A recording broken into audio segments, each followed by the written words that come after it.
Before we return to Rosebridge Hearts, I want to know, how did episode 1 make you feel, and which character captured your attention first? If you haven't watched it yet, the complete episode is linked in the description and in the information card above. Now, let's return to Rosebridge University.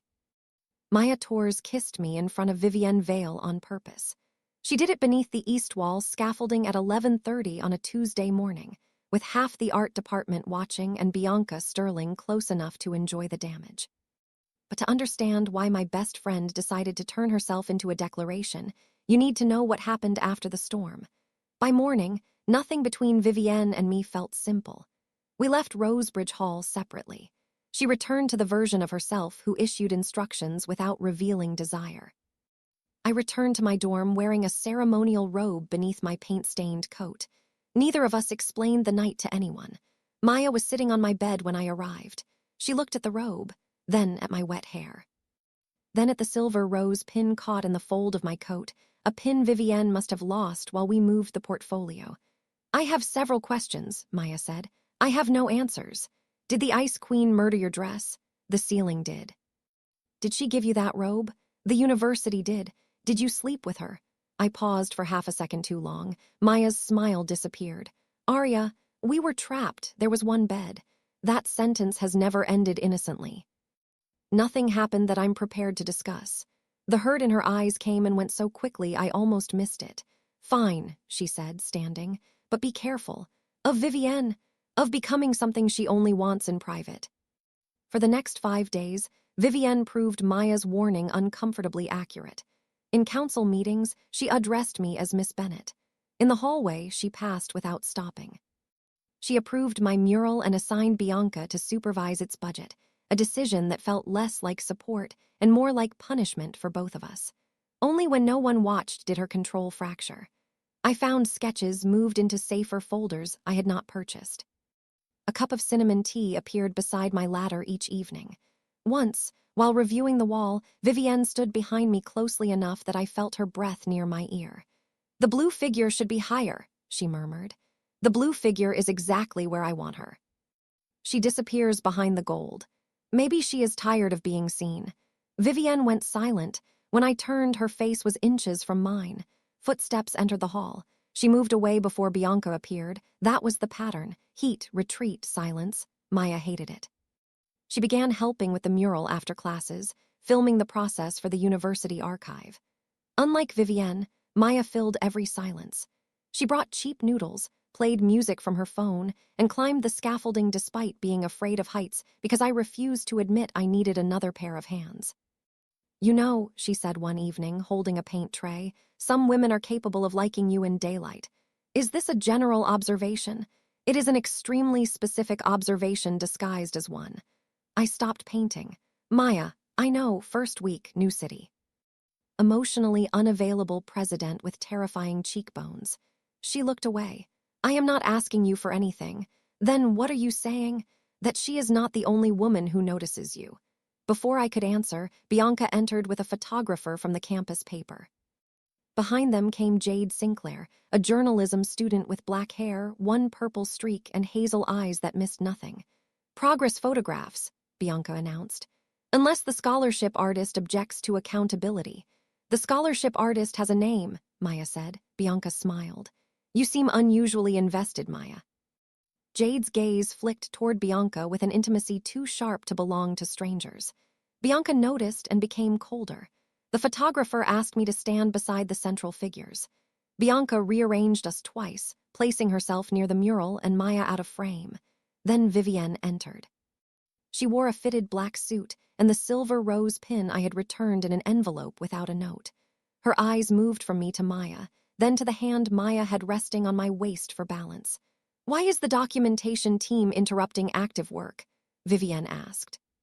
"The anniversary campaign needs a face," Bianca replied. "I thought we should decide what story we are presenting. The mural is the story. People respond better to romance." Bianca looked deliberately at Maya.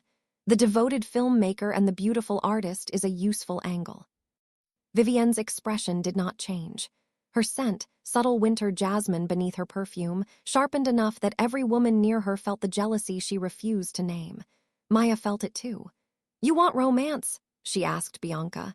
Then she turned my face toward hers and kissed me. It was not a theatrical touch of lips. Maya kissed me with 6 days of frustration and something she had been hiding much longer. Her hand remained at my waist. Her mouth was warm, careful for 1 second, then honest. I should have stepped away immediately. I did not.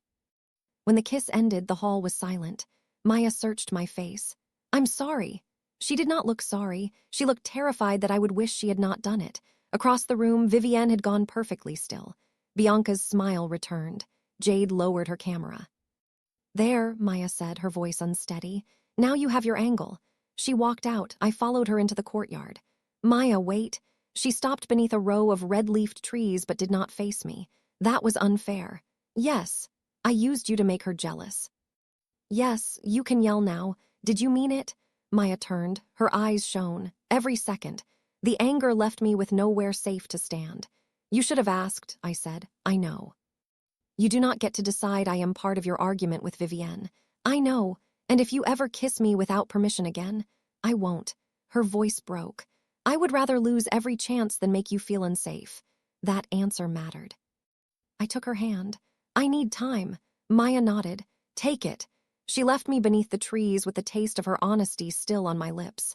Noelle found me there 10 minutes later. She carried 2 library books and the expression of someone who had already heard 3 exaggerated versions of the kiss. Before you ask, I am not choosing a side, she said. I didn't ask. Good, because Maya was wrong to kiss you without asking, and Vivienne is wrong to behave as if jealousy gives her rights she has never requested. I stared at her. Do neuroscience students always speak like judges? Only when our friends are turning campus into a romantic emergency. She softened. You are allowed to be angry with Maya and still have wanted the kiss. Those feelings do not cancel each other. The distinction loosened something inside me. Zara crossed the courtyard searching for Vivienne. When she heard what happened, she closed her eyes. She is going to reorganize 3 committees instead of admitting she is jealous. How can you be certain? Noelle asked. She already moved football finance to tomorrow at dawn. Zara looked at Noelle. You are welcome to attend and explain why brains need sleep. Noelle turned pink. That is not my field. Pity. I was hoping to see you again. Zara walked away, leaving Noelle speechless and me briefly grateful that someone else's romantic life was becoming complicated too. Vivienne waited until night to confront me. I was cleaning brushes in the East Hall when the main doors closed. The lock clicked. That is dramatic, I said without turning. The doors lock automatically at 10. And you happen to remain inside? Yes, I faced her. Did you need something, President Vale? The title struck exactly where I intended. Vivienne approached the work table. Did you want Maya to kiss you? That is not your question to ask. You kissed her back. For someone who would not look at me in daylight, you watched very carefully. Her jaw tightened. I was working. So was I, with her hand on your waist. There it is. What? The truth. I set down the brush. You are jealous. I do not become jealous. Of course not. You simply lock artists inside buildings and interrogate them about other women. Vivienne moved around the table. I refused to retreat until the edge pressed against my lower back. Maya is impulsive, she said. She does not think about consequences. She apologized, and that excuses it. No, but she said what she felt. You keep acting as if desire is classified information. Vivienne placed one hand on the table beside me, not touching, only surrounding me with the possibility. You want me to say I hated watching her kiss you. I want you to say something you cannot take back the moment a door opens. Her silver-gray eyes darkened. I thought about you every hour after the storm. My breath caught. I avoided you because when I am close to you, I forget the difference between what I want and what I am allowed to take. Then stop talking about taking. I held her gaze. Ask. Vivienne's control trembled. May I touch you? Where? Her eyes dropped to my mouth. Do not make this more difficult.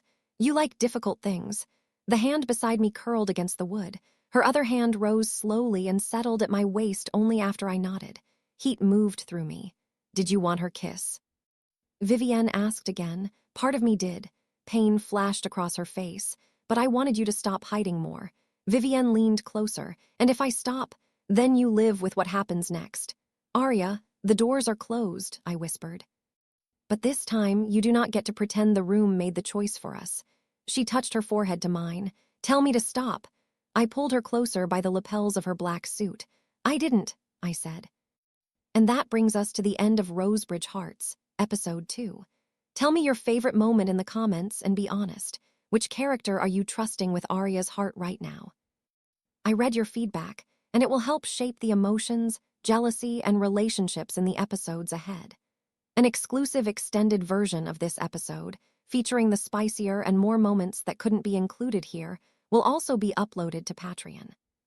If you're an adult and enjoy the After Dark side of Rosebridge Hearts, you can find the Patreon link in the description. Until episode 3, remember, at Rosebridge, the most dangerous feelings are always the ones left unspoken.